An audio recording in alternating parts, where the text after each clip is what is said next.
Absolute Green Arrow, issue 4, PORNSAK PICHETSHOTE. You know what? That's fine. I'll do it. That is the best either of us have ever done. Yeah. So credit. And then RAFAEL ALBUQUERQUE on the art, of course. And this is, for me, this was a bit of a mixed bag, this issue. I think the mad science stuff where Hammond's got oh god, I've forgotten who it was now. But remind me, who's the scientist? Doctor. Hold on, I'm gonna look. Dr. Eicher. Oh, okay. I'm actually for a second there, I thought I was forgetting that it was like someone I knew that they introduced, but it's not. I've never heard of Dr. Eicher, so it's fine. I don't care that I forgot who he was. They call him Hammond's Dr. Moreau, which would be, maybe that's what I was thinking of. There was a lot of Dr. Moreau references, and like this is my island where I get to do my mad science. Right, not a literal island, just like a building. But anyway, the point I'm getting at is that all the mad science stuff where they're trying to like regenerate flesh, which is why they've created Solemn Grundy, and all of the other attempts have failed. So there's all these dead bodies around and like weird misshapen, like foot's all bundled together and stuff like that. Things with extra eyes and legs and all that stuff. Yeah. Body horror up the wazoo. I was enjoying that stuff. I was enjoying Dinah having to sort of navigate around that. And I also enjoyed towards the end of the issue that the Green Arrow killer and her basically have to start working together because Hammond's like going full villain and they're trying to deal with him and they're having to survive with each other against Grundy, so they need each other's help. It was like, okay, these two people have been kind of on opposing sides, but they're starting to come together now for a common goal. But goddamn, the middle of this issue where it was like, hey, here's a convoluted flashback to like Oliver Queen's dealings with like potentially becoming into politics or something. And I'm like, I'll be honest, at this point I have lost the plot with what the backstory to Oliver Queen is in this book.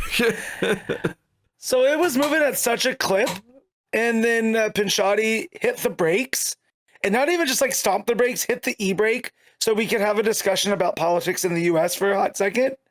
And I was just like, oh man, like I enjoy that being in a Green Arrow book. I dispute. I wish it was handled better. I dispute the phrase hot second. A hot second would be a page. This was like 6 pages of this bullshit. I was speaking facetiously. Oh dear. Yeah, and so like, and we all know, so Hammond's trying to pull the wool on Canary's eyes about like, oh well, no, he was one of us. Queen, might have been present facing, like he was this good guy, but he took the money and he was like this. But we all know that's not quite true from the flashback, right? Like if the flashback could be believed, that what he is talking about with Zeidel is more traditional Green Arrow things about, they talk about, he's stuck up for Jubal Slade. But when it was outed, the stuff that he was into, he tried to do all this good stuff, but his reputation was in the gutter now, right? There's nothing much that he could do. Also, just to clarify, I checked. It's only 3 pages. However, it felt longer, but I think part of the reason why it felt longer because it's not just the flashback. I think all of the stuff where Hammond's talking about Oliver before and after. Yeah. Like when they're talking about the bad science stuff and they're talking about how evil Hammond is and she shoots the scientist in the leg and all that, good. As soon as he starts talking about, oh, you don't even know what Oliver Queen was really like. Second that starts, this is ironic given it's a Green Arrow book, but the second they start talking about Oliver Queen, it goes down the toilet for like 5 or 6 pages, and then it comes back around where, okay, things are happening again, and I'm enjoying the action and the spookiness of it. It was just weird for it to be on that, and then for it to end with, Zeidel telling Oliver that you have to make change. He goes, oh, maybe I'll run for president. No, mayor. He goes, oh, maybe I'll run for mayor of Star City. And he goes, why stop there? Why don't you run for president, right? And then we know from that the cabal of all the villains in the Absolute Universe put that hit out on Oliver Queen because Oliver Queen was actually trying to do good. Right, so we know as readers that he wasn't one of them. So all the doubt that Hammond's trying to cast on Dinah, is him trying to save himself. So for them to put such an emphasis on those 3 pages of all of this exposition, really thwarting the pace of it. Because again, that's been this book where I can't believe this is only issue 4. I felt like I've read double the issues, right?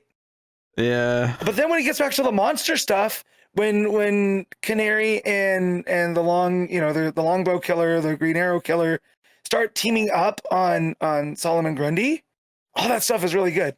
I like all that. Yeah, because Grundy, we thought he was down, but he gets back up because he regenerates, of course. And as soon as that happens, it's like, okay, things are back, and he sees like Oliver's dead body and a bunch of PCs, and it's like, oh, you experimented on him, blah, blah, blah. This is horrific.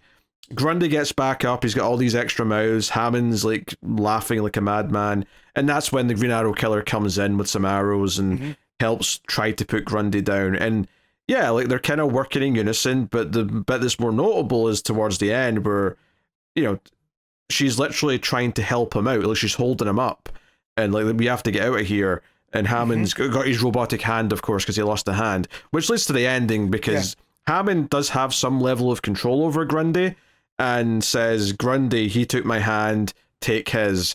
And so the final page is like this big red splash page of Grundy like swooping down, and there's just this one panel at the bottom with the hand on its own with the blood. So it seems like the Green Arrow Killer has lost his hand at the end of this, which is going to make it mighty difficult to fire a bow and arrow, I would expect. Yeah. Yep. So, unless we find out this has been a survivor of those experiments, and that's why, and we regenerate a hand of some kind. That's a very, very specific scenario, which I agree could be a solution, but yeah. Also, I got a very darkly funny laugh when how the Green Arrow Killer gets into this facility is they have the hand from Hector Hammond, and they throw that severed hand onto the scanner to give him access. And I was like, okay, that's good. That's a good bit. Yeah, because we see that as a separate scene, and then Dinah sort of comes into that room and it says, welcome Hector Hammond or whatever. And that's how she realizes that Hammond's behind this place. And that then leads to everything else. But yeah, I mean, I think it's interesting though about finding the identity of the Green Arrow Killer, because now we're just looking for whoever's missing a hand. Like, who's going to show up with a hand missing next issue, and she's going to be like, son of a bitch, it's you. Yeah. And see, and I will say too, I was very invested in who the killer is, but as the story goes, I'm much more invested in Dinah, kind of as the main character. So like, at this point, I'm fine with anybody that it reveals to be. I don't feel like it's hinging now on like the reveal. No, but I think I'm more interested now that I know it's definitely not Oliver. Yeah. Right? I think the least interesting result of this would have been it's just somehow Oliver who's not dead. Right. Like a zombified kind of, that's why he's wearing the mask, because of the regeneration. So seeing his dead body there, you're just like, oh, okay. However, we've seen what Grundy can do with the regeneration, so who's to say it's still not Oliver? It's just a different version. It would be by far the least interesting thing they could do is just have it be Oliver. Also, Roy did get killed early in this issue, and we just glossed over that because we didn't care. But it's Roy. Yeah. And at this point, like, I don't know who the killer could be based off the people that we've been introduced to. Unless it's that Zeidel character, because he was the one that was telling Oliver, what's capable. But he was a bad guy, though. Like, he was clearly a bad guy the way he was talking about everything. Right, but what if Oliver's death is what switched him? That's why he's taking on I think you're Oliver's identity. I think you're grasping at straws here. Unless there's a lot of story they've just not revealed to us yet, I think you're grasping at straws. Either it's someone... I think at this point, it's more likely to be someone who's not really been introduced in this book yet, but is someone we know from regular Green Arrow, right? It's going to turn out to be the absolute version of this character, whoever that may be. So, I don't know. Like, it's the absolute version of Felicity. It's going to be hard to type without that second hand, Show us tech support. That was just my joke example, but like you know what I mean. No, like the absolute version of what you mean. Some character. Hey, someone there. Have we heard of a Merlin yet? Is it an absolute Merlin? Yeah, Merlin was the one that gave Dinah the job. Oh, that's right. You're right. Malcolm. Okay. So yeah. Yep.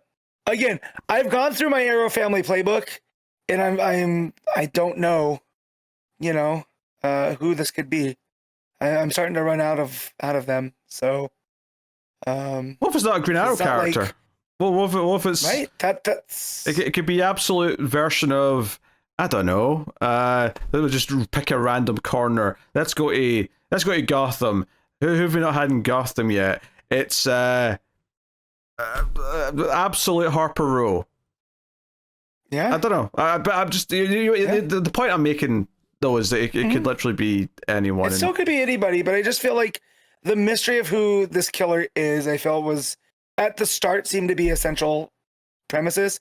But I want to give the writer credit that it has shifted with Dinah, right? And it's almost like I'm more interested in how Dinah pulls through all of this, you know, and how it affects her than I do about, well, who the hell's killing all these billionaires, you know? I mean, that's fair, but I think I'm more interested in now that they're kind of working together and they've had to fight to survive together. So, I get what you're saying. This is the most I've cared about the Green Arrow killer the entire book so far. So I think it's actually made me care a little bit more about him in some way. So we'll see. But I think the book's been a lot. It's just, it feels like every issue is just a little bit overstuffed or a little bit. The pacing's just always been a little bit off. I think that's been true of every single issue. I think something about the way PORNSAK writes is just very kind of disjointed in places, even though some of the scenes and the ideas are very good on their own. And obviously having Albuquerque do the art only helps. And honestly, I can kind of see code. I can see why they picked Albuquerque, because obviously he does monster stuff very well. We just would never have predicted there was going to be a lot of monster stuff in this book, because it's Green Arrow. Well, and I was just feeling because of the shadows, right? Because Albuquerque also does shadow stuff really well. And when we're dealing with this mass killer, right, that's what I was feeling. But hey, if he wants to keep drawing more monsters, I'm all for that, man. Because this guy had all these different things, you know, in addition to Grundy, like the guy that they're talking to, that they're torturing, who was Oliver Queen's head of security that Oliver had fired. He puts a spider on him, and then when the guy looks down, he has sprouted a bunch of hands, like spider legs, coming out of his chest. And the way that looks. But I think you're implying something that it didn't happen, right? He does have all those hands that are kind of like spider legs. It didn't happen in that moment, though. It's already happened, and it's more of just like here's the sheets coming off, and we're showing you what we've done to you, kind of thing. It's not like you just did it in that split second. just to be clear. No. But yes, the spider is on his forehead. He goes, "Oh, that's interesting." And then they pull the thing back, and now this man has hands growing out of his torso.